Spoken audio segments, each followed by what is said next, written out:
Welcome to Tableau Eminent channel. The Voynich Manuscript is one of the most mysterious and enigmatic books in the world.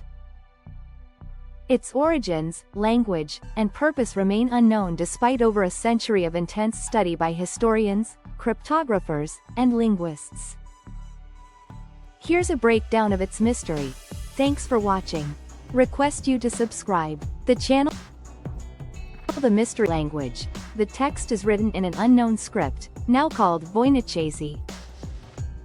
It does not resemble any known language, and no one has successfully decoded it. Writing features.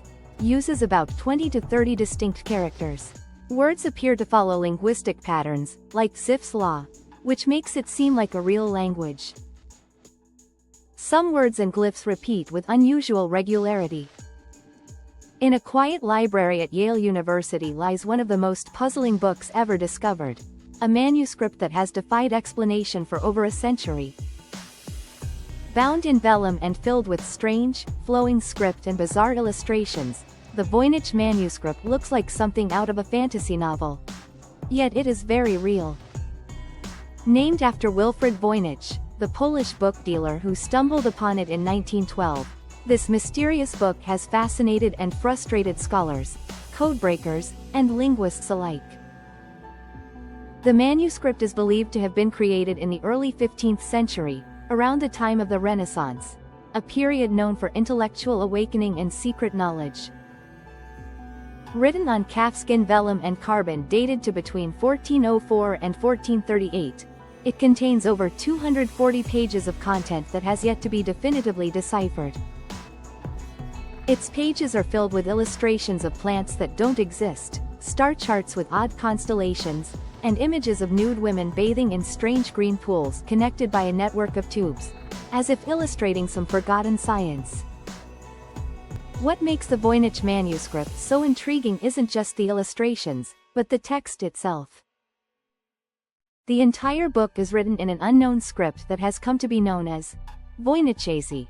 The characters are unlike any known alphabet, and though the writing shows linguistic patterns that suggest a real language, no one has ever managed to decode it. Over the years, the world's greatest cryptographers, including those who cracked Nazi codes in World War II, have attempted to unlock its secrets, but all have failed. Some believe the manuscript is an elaborate hoax, crafted to deceive wealthy patrons in medieval Europe. Others are convinced it contains genuine knowledge, perhaps a lost language, an encrypted scientific treatise, or even a coded manual of alchemy or herbal medicine. The mystery deepens with speculation about its author. Some suggest Roger Bacon, a 13th century English scholar, might have penned it, while others point to John Dee, the astrologer and magician at the court of Queen Elizabeth I, but no theory has stuck.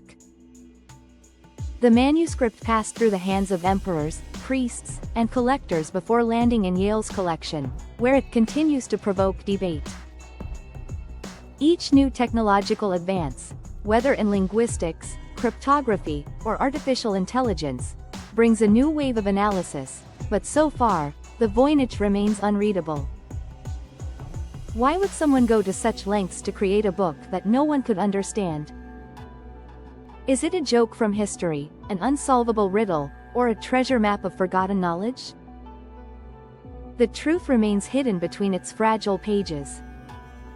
And so, the Voynich manuscript endures, not just as a puzzle, but as a symbol of how much the past still holds secrets, waiting patiently for someone to finally read them. As the candlelight flickered across the worn vellum pages, Wilfred Voynich leaned closer, the strange script pulling him into its web of mystery. He had handled thousands of rare books in his career, but nothing like this. Each line of the manuscript's looping, elegant characters seemed carefully crafted, yet utterly indecipherable. The more he studied it, the more it felt alive, as if it were waiting, watching, daring someone to unravel its meaning. It wasn't just a book, he thought, it was a challenge across time. In the centuries before it came into Voynich's hands, the manuscript had traveled across Europe in silence. It had once belonged to Emperor Rudolf II of the Holy Roman Empire, who reportedly paid a fortune for it, believing it to contain magical or scientific knowledge. From there, it passed to alchemists, scholars, and collectors, some of whom wrote puzzled notes in the margins, trying in vain to translate even a single page. Over time, the book's origin was forgotten, its authorship lost, and its secrets sealed behind a wall of symbols no one could penetrate. What fascinated researchers was that the book followed rules. Its words and sentences behaved like a real language, with rhythms and repetitions that felt natural. But the symbols had no link to any known alphabet or cipher. Some suggested it was a lost dialect. Others theorized that it was an invented language meant only for the writer and a select few.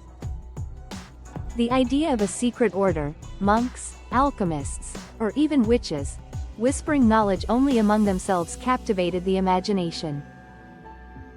If the Voynich Manuscript truly was a code, then it might hold forgotten cures, cosmic maps, or hidden philosophies meant only for those deemed worthy. More recently, even artificial intelligence had tried its hand at decoding the manuscript. In 2019, a Canadian research team used AI to suggest that the text might be a coded version of Hebrew. Some words, they claimed, could be loosely translated, but the meaning remained elusive. Was the AI simply pattern matching gibberish, or had it brushed against the manuscript's true language? The debate, like the mystery, only deepened. What gives the Voynich Manuscript its enduring power is not just the impossibility of reading it, but the sense that it was written by someone who believed in it.